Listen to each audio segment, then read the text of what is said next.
Hello winners, here I am with another new video. In this lecture we are going to learn about dew point temperature, जिसमें generally सभी को confusion रहता है और आप सभी ने मुझसे पूछा है. So let's learn. What is dew point temperature? Dew point temperature is the temperature of air around, जिसको हमें कूल करना है at constant pressure and keeping the water vapor content constant. इतना कूल करना है कि वो एयर सैचुरेटेड हो जाए, मतलब उसमें रिलेटिव ह्यूमिडिटी 100% हो जाए और वो नॉट कैपेबल रहे of holding more water content than this. Okay, तो dew point tells us how much moisture is actually present in the air. Suppose air का टेम्परेचर अभी 30 डिग्री सेल्सियस है और ड्यू पॉइंट टेम्परेचर उस area का उस 20 degree celsius है, तो कितना गैप हो गया दोनों के अंदर? दोनों में गैप हो गया 10 डिग्री सेल्सियस तक. तो उस एयर को 10 डिग्री सेल्सियस तक जो है कूल होना पड़ेगा, keeping the water vapour unchanged to become saturated, right. और जब वो सैचुरेटेड हो जाएगी उस पॉइंट पे कंडेंसेशन शुरू हो सकता है. कंडेंसेशन क्या होता है? ये होता है वेपर का कन्वर्ट हो जाना लिक्विड में और उससे फिर फर्दर कूलिंग वहाँ पे होती है. कंडेंसेशन भी कब होगा? जब फर्दर कूलिंग होगी. Why is dew point so important for clouds? क्योंकि क्लाउड्स, मैंने लास्ट लेक्चर में बताया था, क्लाउड्स का काइंड ऑफ फ्लैट बेस रहता है और इस तरह से क्लाउड ग्रो करता है. तो ये जो फ्लैट बेस है इसको हम बोलते हैं लिफ्टिंग कंडेंसेशन लेवल. इस लेवल के बाद एयर बिकम सैचुरेटेड और फिर भी वो यहाँ पे ग्रो करती है, ऊपर की तरफ मूव करती है. इससे नीचे अनसैचुरेटेड एयर रहती है. तो सपोज 30 डिग्री सेल्सियस है एयर का टेम्परेचर और 20 डिग्री सेल्सियस है ड्यू पॉइंट टेम्परेचर, तो 10 डिग्री सेल्सियस का डिफरेंस हो गया यहाँ पे. एज द एयर राइजेज वो कूल करती है, कूल करेगी तो उसका टेम्परेचर ड्रॉप करेगा और एक पॉइंट पे आके वो ड्यू पॉइंट के इक्वल हो जाएगा. तो यहाँ पे सैचुरेशन हो गया है उस एयर पार्सल के अंदर. तो ये जो पॉइंट आया, जो लेवल आया जहाँ पे आके सैचुरेशन अकर किया, उस पॉइंट को हम बोल देते हैं लिफ्टिंग कंडेंसेशन लेवल और यही क्लाउड का बेस होता है. Now comes temperature versus due point temperature. ये डिस्टिंक्शन आपको अच्छे से समझ में आना चाहिए. टेम्परेचर क्या बताता है कि वहाँ की एयर कितनी कोल्ड है, कितनी वार्म है, लेकिन ड्यू पॉइंट क्या बताता है कि उसमें कितना वाटर वेपर है उस एयर के अंदर, राइट. तो अगर 30 डिग्री सेल्सियस है वहाँ पर एक प्लेस पे टेम्परेचर ए पे और ड्यू पॉइंट वहाँ का 25 डिग्री सेल्सियस है, मतलब यहाँ पे वाटर वेपर कंटेंट ज़्यादा है देन द प्लेस बी, क्योंकि प्लेस बी में सिर्फ टीडी कितना है 10 डिग्री सेल्सियस. तो ये जो हमारी एयर का टेम्परेचर है 30 डिग्री है, तो इसको ड्यू पॉइंट तक आने के लिए 20 डिग्री तक कूल होना पड़ेगा. तो हम कह सकते हैं प्लेस बी पे एयर ज़्यादा ड्राई है than the place A. Okay, yes. तो ड्यू पॉइंट से हमें पता चलता है कि एयर हमारी कितनी ज़्यादा मॉइस्ट है, उसमें कितना वाटर वेपर प्रेजेंट है. टी माइनस टी डी जितना कम होगा, ये डिफरेंस जितना कम होगा उतनी जल्दी सैचुरेशन लेवल आएगा, राइट. यहाँ पे 15 डिग्री का डिफरेंस है, यहाँ पे 2 डिग्री का डिफरेंस है. तो it is very close to the saturation और हमें लिफ्टिंग कंडेंसेशन लेवल जल्दी ही मिल जाएगा, कम हाइट पे ही मिल जाएगा. ओके, तो 0 से 2 डिग्री सेल्सियस का अगर डिफरेंस आ रहा है टी और टी डी का, तो वो बहुत मॉइस्ट एयर है, यानी this air is very close to T D. तो मतलब उसमें ऑलरेडी काफ़ी सारा वाटर वेपर है और बस कुछ डिग्री उसको कूल होना है सैचुरेशन पे पहुंचने के लिए. 3 से 5 डिग्री का डिफरेंस है तो मॉइस्ट बोल देंगे. 6 to 10 डिग्री का रिलेटिवली ड्राई और 10 डिग्री सेल्सियस से ज़्यादा है तो काफ़ी ड्राई एयर वहाँ पे है. तो ये एकदम रिजिड आपके पास डेटा नहीं है कि इतनी ही रेंज होनी चाहिए, but for understanding purpose you can remember this. Due point and fog. Due point हमने देखा क्या होता है ऊपर. एयर टेम्परेचर 15 डिग्री सेल्सियस है और dew point temperature suppose 14.5 degree celsius है, तो काफ़ी कम यहाँ पे गैप है. तो नाइट आवर्स के ड्यूरिंग क्या होता है कि ground loses heat bye radiation. ये ग्राउंड है, ये हीट रिड्यूस कर रहा है, तो यहाँ की एयर क्या हो जाएगी, कूल हो जाएगी। हीटेड एयर तो ऊपर मूव कर जाती है, तो वहाँ का टेम्परेचर, एयर का टेम्परेचर कूल होता जा रहा है, तो टी के इक्वल हो जाएगा, टी इक्वल्स टू टी। तो सैचुरेशन अगर कर जाता है उधर, सैचुरेशन अगर कर गया तो वाटर वेपर क्या करते हैं, फिर कंडेंस होना शुरू हो जाते हैं इन टाइनी ड्रॉपलेट्स ऑफ वाटर, जिसको ही हम क्या बोलते हैं, फोग। तो आपने देखा होगा कि विजिबिलिटी काफ़ी कम रह जाती है फोग के कारण। तो जितना कम टी माइनस टी डी का डिफरेंस रहेगा प्लस कूलिंग ऑफ अर्थ, दोनों मिलके क्या बना देती हैं, formation of fog. Due point और क्लाउड बेस किस तरह से रिलेटेड है, जैसे 30 डिग्री एयर टेम्परेचर है, ड्यू पॉइंट 20 डिग्री है, तो पार्सल क्या करेगा, राइज करना शुरू करेगा। Both its temperature and moisture characteristic evolve करेंगे जैसे जैसे पार्सल राइज करेगा। तो पार्सल एक पॉइंट पे जाके सैचुरेशन पे पहुंचेगा, तो उस हाइट को बोलते हैं लिफ्टिंग कंडेंसेशन लेवल। पार्सल क्यों राइज करता है, क्योंकि वो हीट हो रखा होता है और लाइट बन जाती है, एयर यानी कि लेस डेंस हो जाती है, तो वो ऊपर की तरफ मूव करती है और वहाँ पे प्रेशर कम होने से एक्सपेंड करती है एयर पार्सल और कूलिंग होना शुरू हो जाती है। तो ऐसा करते करते एक पॉइंट पे सैचुरेशन आ जाता है और उसी लेवल को हम बोलते हैं लिफ्टिंग कंडेंसेशन लेवल, और यही क्लाउड का बेस होता है, वहाँ से क्लाउड बनना शुरू होता है। तो लिफ्टिंग कंडेंसेशन लेवल तक तो जो एयर राइज कर रही थी वो अनसैचुरेटेड थी, इसके बाद सैचुरेटेड एयर वहाँ पे राइज करेगी और यहाँ से क्लाउड बनना शुरू हो जाएगा। ए useful approximate relationship is when T and TD are in degree Celsius. For example, तो हम जो पहला surface based cumulus cloud base जो होता है उसको हम around 1.25 kilometre above the surface expect करते हैं under the assumption of this approximation. So 1.25 kilometre above पहला क्यूमुलस क्लाउड हम एक्सपेक्ट करते हैं with this assumption. So the due point temperature क्या बता रहा है, एक तरीके से मॉइस्चर थर्मोमीटर है कि how cold can this air get before it says I can't hold this much water vapour any more.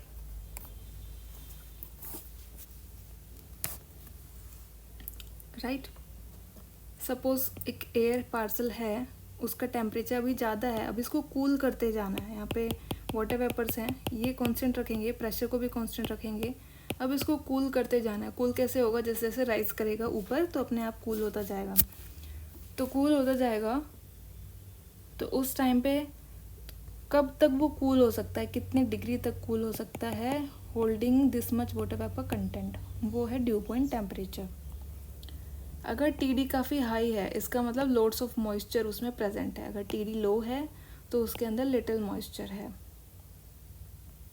Okay, और if T equals to T बन जाता है तो उसको हम बोल सकते हैं आर एच इक्वल्स टू 100% वहाँ पे हो गया है। जैसे पीछे के एग्जाम्पल में पढ़ा था, टी अगर 30 डिग्री सेल्सियस है और टी 25 डिग्री सेल्सियस है, यानी काफ़ी हाई है, very close to T, so it means it is more moist than a place which is having TD equals to 10 degree, right?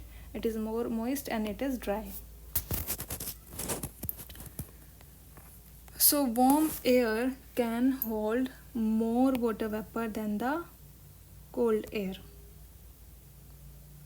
right? cold air already moist होती है, वो उसकी एक capacity होती है, उतना उसने होल्ड कर रखा है, लेकिन warm air has more capacity क्योंकि उसको अभी सैचुरेशन आया नहीं है, उसको पहुंचने में water vapour capacity is govern by the saturation vapour pressure which increases strongly with temperature. ये इसके पीछे का, इस लाइन के पीछे का साइंस है कि वाटर वेपर जो कैपेसिटी है वो टेम्परेचर पर डिपेंड करती है।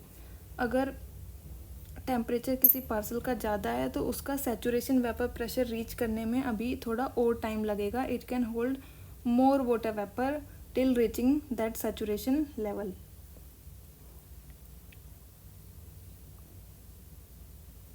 So high TD means high moisture, smaller T minus TD means be easier to reach saturation, lower lifting condensation level मिलेगा उधर, और पोटेंशियली लोअर बेस क्लाउड मिलेगा। जब हाई मॉइस्चर अगर हमारे पास है तो ये सारे सिम्टम होते हैं, क्लाउड बेस हमें लो मिलेगा। लेकिन अगर लो टीडी है तो वहाँ पे ड्राई एयर है और larger T minus T D difference है, तो हाइयर एलसीएल हमें लिफ्टिंग कंडेंसेशन लेवल मिलेगा और हाई क्लाउड बेस मिलेगा। आइए अभी सीखते हैं कि एक बार फिर से कि क्लाउड किस तरह से बनता है और उसमें जो डिफरेंट रेट्स होते हैं, dry adiabatic lapse rate, moist adiabatic lapse rate, इन सब का क्या रोल होता है, केप, राइट। तो फंडामेंटल थ्योरी क्लाउड्स बनने की यही है कि मॉइस्ट एयर राइज करती है आफ्टर गेटिंग हीटेड अप। तो राइज करेगी तो ऊपर हम जाते हैं, जैसे जैसे ऊपर जाते हैं तो प्रेशर डिक्रीज करता है, क्योंकि height of the air column decreases. Suppose ये पॉइंट ए था, यहाँ पे इतनी हाइट है, लेकिन पॉइंट बी पे कम हाइट है ऑफ एयर कॉलम, तो यहाँ पे प्रेशर कम रहेगा। फिर वहाँ पे एयर एक्सपेंड करना शुरू करती है, प्रेशर कम है तो एक्सपेंड करेगी नेचुरली, और कौन सी एनर्जी यूज़ करेगी, खुद की इंटरनल एनर्जी। तो उसकी वजह से कूलिंग होना शुरू हो जाएगी और रिलेटिव ह्यूमिडिटी इंक्रीज करेगी, और फिर सैचुरेशन पॉइंट आ जाएगा। सैचुरेशन पॉइंट क्या करेगा, कंडेंसेशन या फिर डिपोजिशन भी हो सकता है। डिपोजिशन क्या होता है, vapours converted into solid, solid means ice crystals, so this is called deposition. तो उससे क्लाउड्स बनेंगे। क्लाउड्स में वेपर भी, मतलब सुपर कूल लिक्विड भी हो सकता है और आइस क्रिस्टल्स भी हो सकते हैं। अभी देखिए कि राइजिंग एयर कूल क्यों होती है, ये मैंने ओरली आपको अभी बताया है, वही सब इधर लिखा हुआ है। Atmospheric pressure decreases with height, तो एक्सपेंड करती है, expansion energy requires, internal energy use करती है, और टेम्परेचर डिक्रीज करना शुरू करता है। एडियाबैटिक कूलिंग का प्रोसेस यहाँ पे होता है। तो ये ऑप्शन वाले क्वेश्चन में पूछा जा सकता है कि विच प्रोसेस, एडियाबैटिक कूलिंग होती है या फिर अनदर कोई कूलिंग होती है। This is no need for the parcel to exchange heat with its surrounding for it this temperature change to occur, okay, क्योंकि इंटरनल एनर्जी से ही वो काम बन जाता है। But how does this create a cloud. तो सपोज टेम्परेचर 30 डिग्री है एयर का और ड्यू पॉइंट 20 डिग्री है, तो एयर अभी सैचुरेटेड नहीं है, तो पार्सल राइज करता जाएगा, टेम्परेचर पोल हो रहा है राइज के साथ, तो ड्यू पॉइंट भी चेंज करेगा उधर, but generally more slowly before saturation. तो एक पॉइंट पे लगभग टी और टी डी जो है इक्वल हो जाएंगे, तो इसको हम बोल देते हैं कि सैचुरेशन आ गया इधर, और इस पॉइंट को हम बोल देते हैं lifting condensation level, right.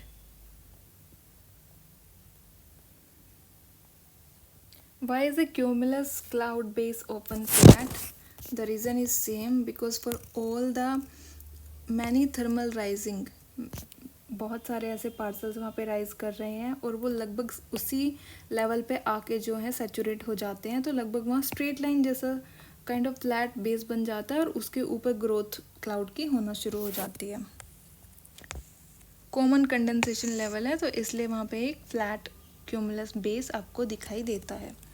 Now something really important, lapse rates.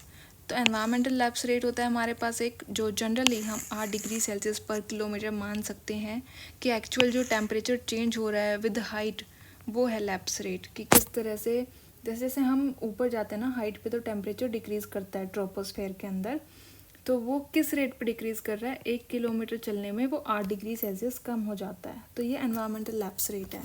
Dry adiabatic lapse rate में क्या होगा कि एक अनसैचुरेटेड ड्राई एयर है, उसका पार्सल कूल कर रहा है, ठीक है, तो किस रेट पे कूलिंग हो रही है वहाँ पे, ड्राई वाले में 10 डिग्री सेल्सियस पर kilometre. Moist adiabatic lapse rate में क्या होता है कि वंस ये आता है बाद में, जब लिफ्टिंग कंडेंसेशन लेवल आपका रीच कर गया, उसके बाद जो सैचुरेटेड एयर होती है वो भी राइज कर रही होती है ना अपवर्ड्स, तो इसको हम मॉइस्ट एडियाबैटिक लैप्स रेट बोलते हैं या फिर सैचुरेटेड एडियाबैटिक लैप्स रेट भी बोल देते हैं।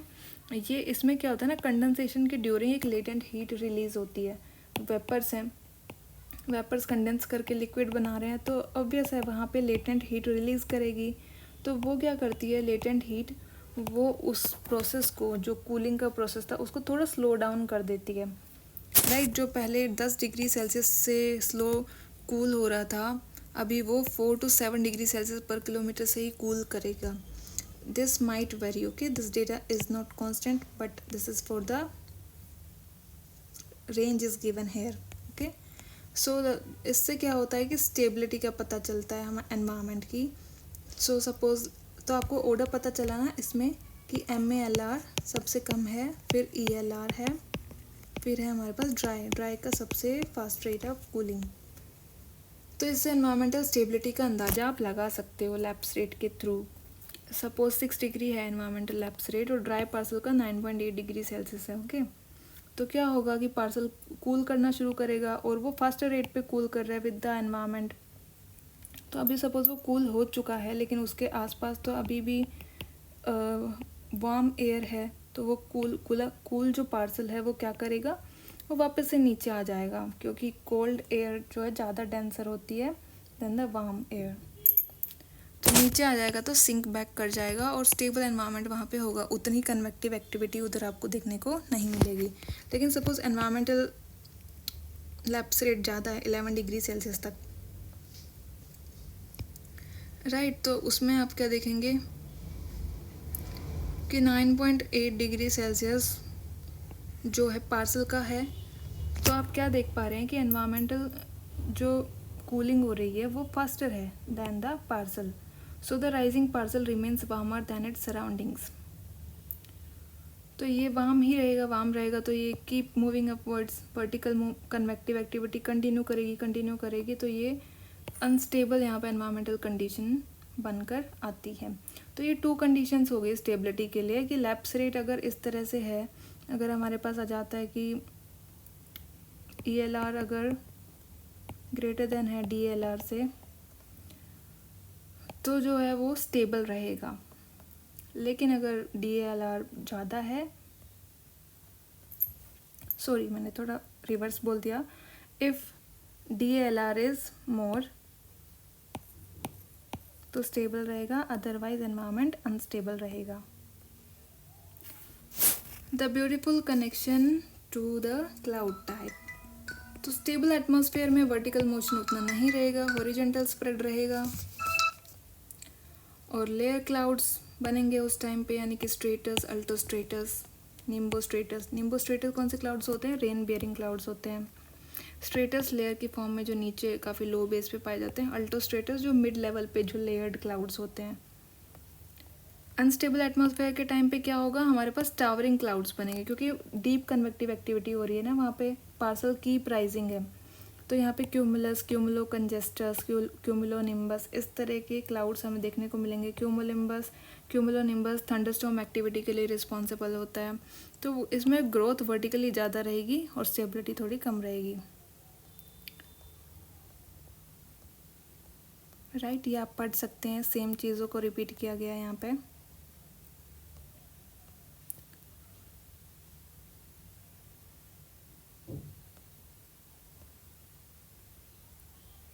क्यूमुलोनिम्बस क्लाउड बनने के लिए भी सेम प्रोसेस हो रहा है. सोलर हीटिंग होती है, ग्राउंड हीट अप होता है और वहाँ पे एयर वार्म हो जाती है. वार्म एयर की डेंसिटी कम हो जाती है तो वो पार्सल राइज करना शुरू करता है और मॉइस्ट भी होती है वो वाली एयर. तो थर्मल राइज होगा, थर्मल राइज के बाद लिफ्टिंग कंडेंसेशन लेवल यानी सैचुरेशन लेवल आ जाएगा, क्लाउड का बेस फॉर्म करेगा, फिर क्यूमुलस क्लाउड वहाँ पे बन जाएगा. अभी भी वहाँ पे एनवायरनमेंट में इंस्टेबिलिटी है लैप्स रेट की वजह से. तो क्या होगा उस टाइम पे, क्यूमुलस कंजेस्टस होता है मतलब piling up of cumulus clouds. तो वो ग्रोथ होती रहेगी, फिर वो बन जाएगा टावरिंग क्यूमुलस भी हम उसको बोल देते हैं. तो डीप कन्वेक्शन वहाँ पे होने लगेगा, यानी कि कन्वेक्टिव एक्टिविटी क्या होता है, वर्टिकल मूवमेंट. जिस तरह से हम वाटर को बॉईल करते हैं तो यहाँ से वार्म वाटर ऊपर जाता है, कोल्ड नीचे आता है, फिर वो वार्म होकर ऊपर जाता है.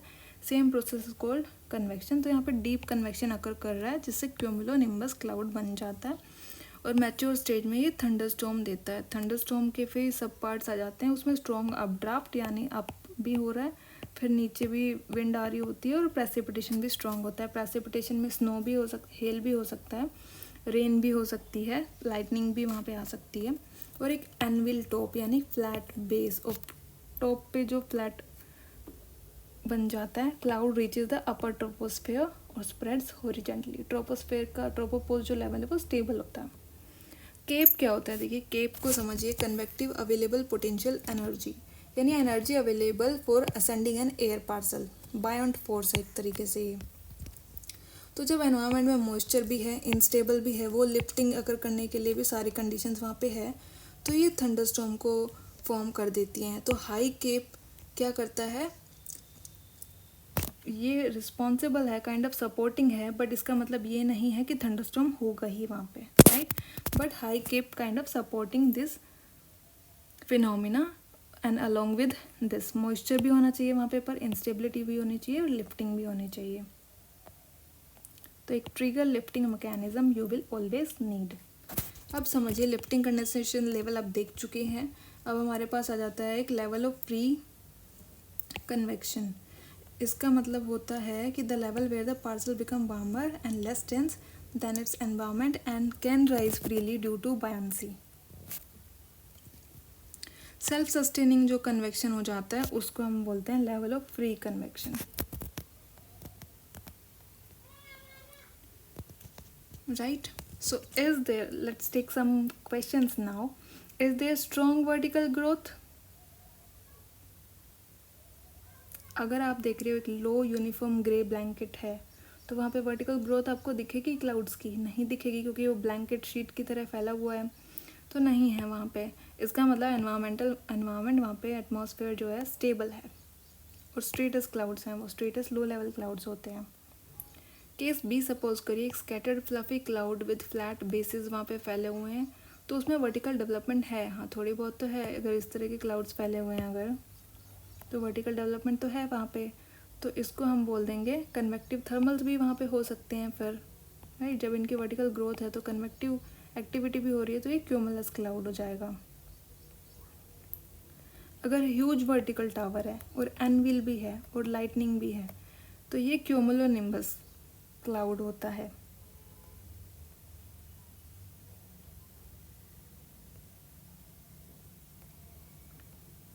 अब why does a saturated parcel cools more slowly? तो ये मैंने बताया लेटेंट हीट की वजह से होता है, क्योंकि सैचुरेशन की ड्यूरिंग कंडेंसेशन एक्टिविटी हो रही है। कंडेंसेशन में लेटेंट हीट रिलीज हो रही है, जो थोड़ा कूलिंग के प्रोसेस को स्लो कर देगा, क्योंकि हीट आ रही है लेटेंट हीट से, right.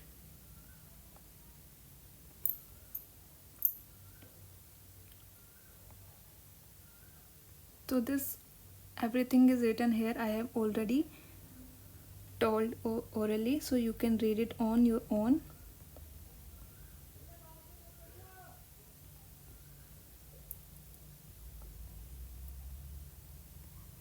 Right, so this is for the day. Thunderstorm को डेवलप करने के लिए वही है, जो लैप्स रेट जो है पार्सल का ज़्यादा होना चाहिए विद द एनवायरनमेंट, तो वो फास्ट रेट पे कूल करेगा। बिलो LCL तो इस तरह का रहेगा, लेकिन मॉइस्ट होने के बाद चेंज कर जाएगा उसका लैप्स रेट, राइट।